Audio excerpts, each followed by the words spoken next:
Isn't housework your job? Why do I have to do it just because you were hospitalized? You originally said I didn't have to do the cleaning, so I absolutely won't do it. If you understand, then hurry up and clean. If you don't like it, let's get a divorce. After being hospitalized for 3 days due to overwork, I returned home and was speechless at the deplorable condition of the house. I wondered how the inside of the house could turn into such a mess in just 3 days. The entrance was littered with muddy shoes, and the laundry piled up in the washing machine had an unpleasant smell. The kitchen sink was filled with unwashed pots, dishes, and cups piled up like a mountain. On the table, half-eaten takeout meals in empty containers were left, emitting a foul odor. The floor, of course, was covered in dust and felt gritty. Despite this situation, my husband blamed me for not cleaning and didn't lift a finger to help. And to top it off, he mentioned divorce. I didn't want to worry my kind-hearted in-laws, so I didn't want a divorce. I was more concerned about my in-laws than my husband, so I lowered my head to him. "Can't you reconsider the divorce?" My husband smirked as if he had expected me to say that. Sure, if you really don't want a divorce. My name is Johanna. I love my job. And before I knew it, I was in my 40s. Even so, I didn't mind it too much, but my parents felt sorry for me and started arranging matchmaking meetings. I initially declined the first few proposals, stating my love for work and how I absolutely didn't want to get married. However, the last proposal they brought up was a matchmaking with my childhood friend Melvin, who lives near my parents' house. A matchmaking with Melvin, huh? They've always been kind to me, so maybe I should at least meet him. Convinced by my parents, I agreed to meet him, but it had been a long time since I had seen my childhood friend, with whom I had been matched with.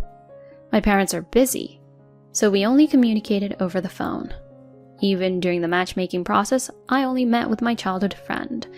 He is 5 years younger than me, and when we were kids, I used to hold his hand a lot. Yeah, I used to always follow you around, right? When you were little, you were such a cute, spoiled kid that I couldn't help but tease you. That's right. It was during a summer fair when we were little. We reminisced about old memories and hit it off. Melvin said it was okay for me to continue working, so we started dating, and a year later we got married. This happened when I was 38 years old. Since we did not have a wedding, Melvin, who became my husband, met my parents only at the introduction meeting, and after that, we did not see each other very often. To make up for it, my in-laws were very considerate and caring. I had often visited my husband's house since I was a child and knew his parents well. My in-laws were very happy that I was getting married. I'm so happy that you're coming to be our daughter-in-law, Johanna. Are you really sure about Melvin? Yeah. This guy has always lived with his parents and can't do anything, you know? Melvin had never lived on his own, and he always said that his parents had taken care of all the household chores and he couldn't do anything.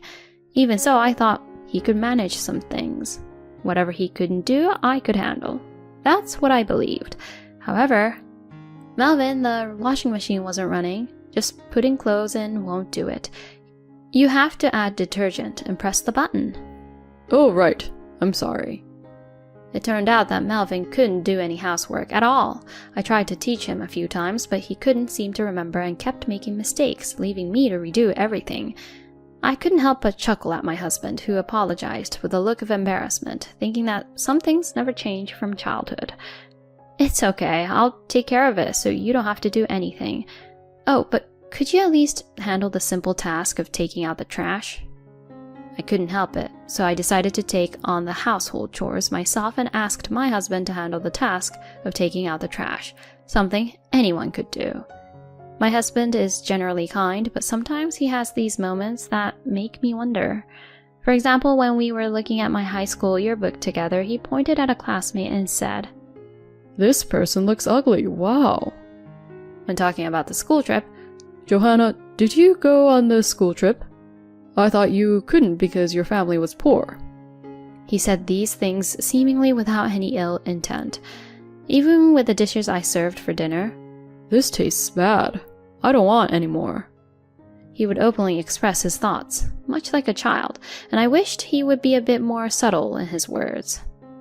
I did bring this up with him once, but He responded with a sulky attitude and refused to listen, so it was impossible to have a conversation about it.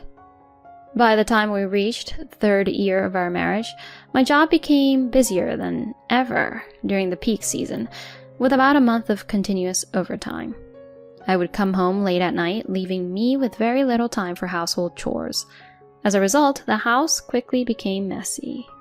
"Hey, Melvin, could you help with some of the housework?"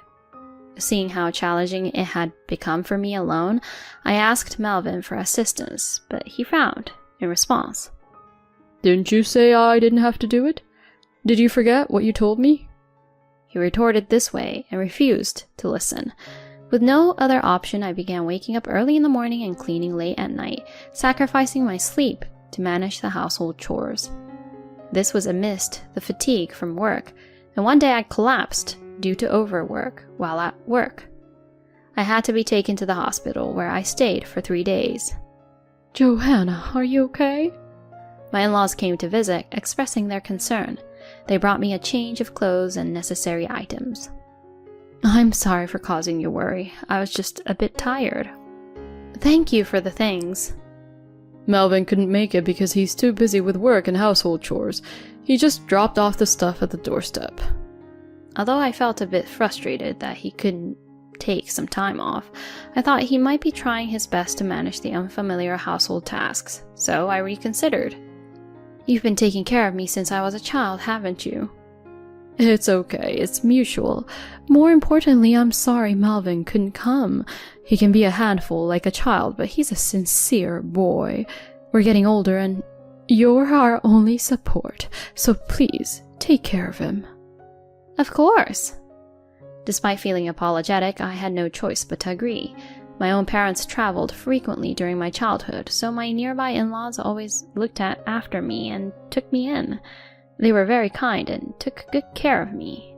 Because of their kindness and the gratitude I felt, I couldn't refuse their requests. However, when I returned home from the hospital and saw the state of the house, I couldn't believe my eyes. "What's going on here?" As I opened the front door, there were muddy shoes scattered all around and there was no place to step. When I tried to wash my hands in the bathroom, I found a pile of dirty, smelly laundry in the washing machine that hadn't been washed. In the living room, the kitchen sink was stacked high with unwashed pots, dishes, and cups. Next to them were leftover takeout food and empty containers emitting a foul smell. The floor was covered in dust, rough to the touch. How did it turn into such a mess in just 3 days? Even though I had just been discharged from the hospital, my head was already spinning. In the living room, my husband was lying on the sofa, relaxing and asleep. "I'm home. Hey, what's all this? The inside of the house looks like a dump. How about cleaning up a bit?" As I confronted my husband, he woke up suddenly and gave me an unpleasant glare. "What's the rush?" "The house is a mess. Weren't you supposed to take care of things while I was in the hospital? What have you been doing?" I scolded him, and in response, my husband shouted in anger. "Shut up. Isn't housework your job? Why should I have to do it just because you decided to go to the hospital on your own? You originally said I didn't have to do any housework, so I absolutely won't. You even said you would do all the housework, so I've put up with it." My husband became furious and yelled back at me. I was taken aback by his sudden change in demeanor, but it seemed like he was very upset about being scolded by me. I had always been the caring older sister figure who would do anything if asked, so perhaps he had expected an easy life after marriage. He uttered in frustration, "This has been disappointing." I had thought that the reason he couldn't come to visit was because he was working hard on the housework, so I felt betrayed. I was further perplexed by his attitude. What's going on all of a sudden? Then my husband began speaking as if he had given up on hiding something. "I'm dating a wealthy CEO's daughter in her 20s now. She's much younger and more attractive than you, and her family is rich. Plus, she's an excellent cook. You're nothing like her. There's no benefit for me in being with you anymore, so let's get a divorce." His words left me in shock. My husband had been having an affair. while I was busy with work and house chores. I hadn't noticed his change during those busy days. I'll pay you alimony, you know.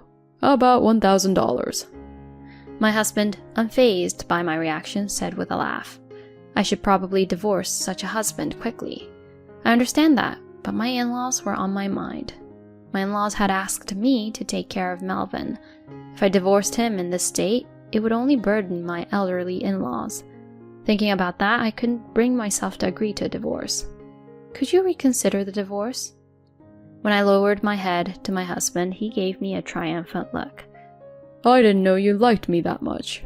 Fine, we won't divorce, but you'll do all the housework, from taking out the trash and everything else. I won't do anything. Also, I plan to quit my current job and change careers, so you'll have to cover all the living expenses during that time.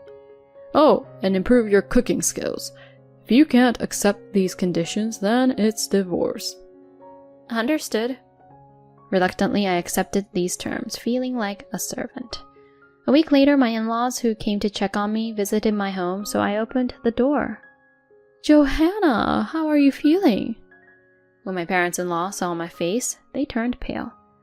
Is something wrong? Never mind that. Just look in the mirror.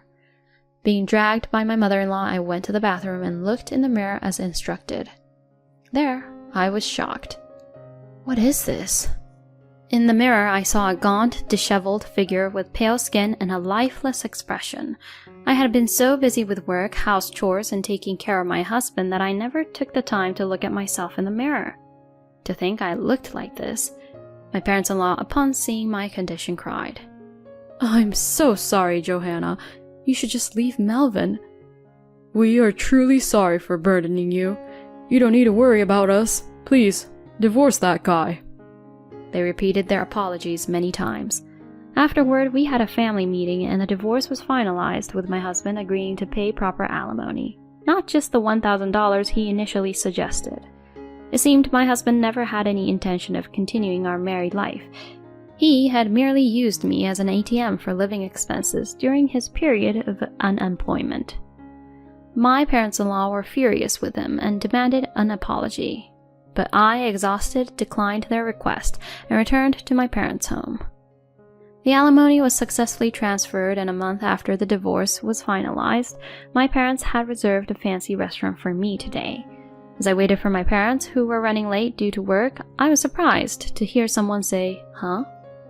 I turned around and saw my ex-husband standing there with a smirk on his face. Beside him was his new wife. Isn't it, Johanna? You've aged, haven't you? You don't look 41.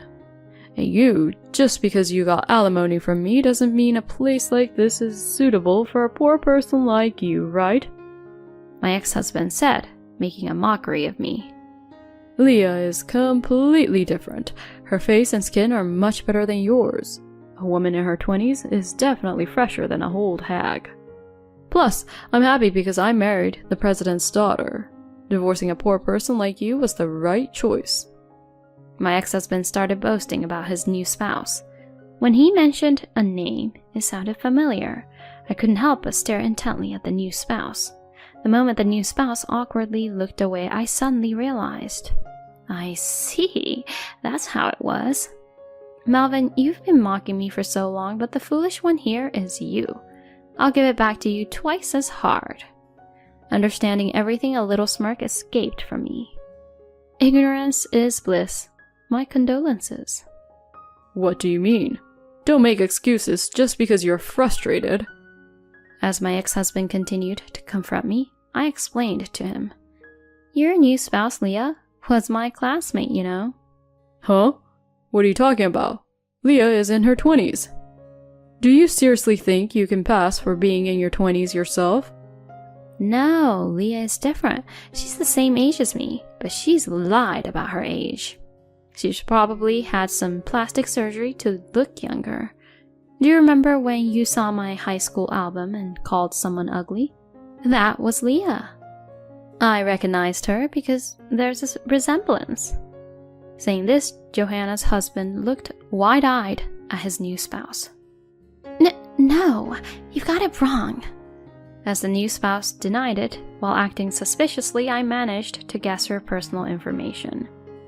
Come to think of it, you had a distinctive mole on the back of your neck, didn't you? I remember because our classmates used to tease you about it. Upon hearing their accusation, the husband turned pale. It seemed to be true. When confronted by her husband, the new spouse confessed. It turns out, the new spouse had a complex about her face and ended up repeatedly getting plastic surgery, leading to a dependence on it. She also lied about their age. My ex-husband was dumbfounded by the confession of his new spouse, but I have more money than you, he shouted. I sighed at my ex-husband's words. It seems like you've been mistaken for 41 years, but I'm not poor. My parents were busy running a company, that's all. In other words, I'm a president's daughter, and our family is reasonably well off. It seems my ex-husband used to think of me as a poor child who was often left in others' care when I was young, assuming my parents were desperately working. However, it turns out it was my ex-husband's parents who received financial support by taking care of me. While my parents' house was small for our family to live in, they mostly stayed at the company overnight, so the house was originally purchased for my use by them. By the way, the reason I worked so hard was not because I was poor, but because I didn't want to lose to my parents. I wanted to show them I could succeed on my own. When I told him this, my ex-husband was in a state of shock. That's when my parents arrived. I've heard everything. Dad is furious and giving a lecture to my ex-husband. Mom is smiling faintly, but it's the face she makes when she's angry. In this unexpected situation, my ex-husband turns pale and panics. Then the surprised manager arrives due to my dad's orders and tries to kick them out. What are you doing? Aaliyah is the president's daughter, you know? And yet, do you really think it's okay to treat her like this? In response to the shouting ex-husband, my mom chuckles. You don't know anything, dear. Her family's in the red and on the brink of bankruptcy. Their company has so few employees you can count them on one hand. It's a tiny, struggling business. That's... My mother revealed the truth, and my ex-husband and his new spouse seemed on the verge of starting a fight, eventually being escorted out by the manager. I couldn't help but think, serves him right. Afterward, my parents sincerely apologized to me. My parents talked about how they pushed for my marriage to my ex-husband just because his parents were nice people. I didn't blame my parents because I had similar thoughts. Furthermore, they insisted that next time they would find someone good, but I politely declined. I'm already in my 40s, my career is going well, and I've built a solid professional foundation. From now on, I intend to live my own life and trust any good encounters to the course of destiny. A year later, I received a message from my ex-husband. It seems that at first he had a good time with his new spouse, but as my mother predicted, the new spouse's company went bankrupt. With no money left, the new spouse couldn't afford cosmetic maintenance, resulting in an inability to maintain a youthful appearance. She ended up looking older than their actual age. My ex-husband tried to get a divorce, but it seems his new spouse refused, reasoning that they had finally gotten married. Furthermore, my ex-husband has been abandoned by both his ex-in-laws and can't return to his family home. He's also been shunned by friends, so it seems he has no one to turn to. He doesn't have a job, and even part-time work doesn't last long for him. He came to me asking for alimony, claiming he's in financial trouble. But of course, there's no way I'll give him any. When I told him that if he contacts me again, I'll consult a lawyer, he never reached out again. I quit the job I was doing and joined my parents' company.